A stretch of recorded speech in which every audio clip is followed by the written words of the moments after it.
ओडिशा को गोटे गरीब राज्य कही थट्टा प्रयास करुले ना से हॉकी वर्ल्ड कप आयोजन करी ओडिशा को विश्व स्तर में परिचित कराइबा सेटा आपणकर मस्त बड़ भूल थिला।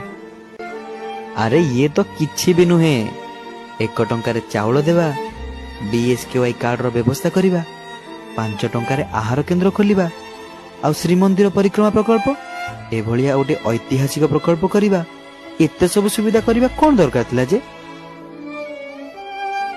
आपण देखिले ना आपणकर एते सब सेवा बदल रे आपण को ओडिशावासी केमिति पादरे आड़े देले। आपण सब किछि देई प्रति बदल रे गोटे कथा कहंती, आपण माने खुशी तो। एबे मु आपण को पचारुची कोन आपण को 24 वर्षर सेवार फल पाई एबे आपण खुशी तो?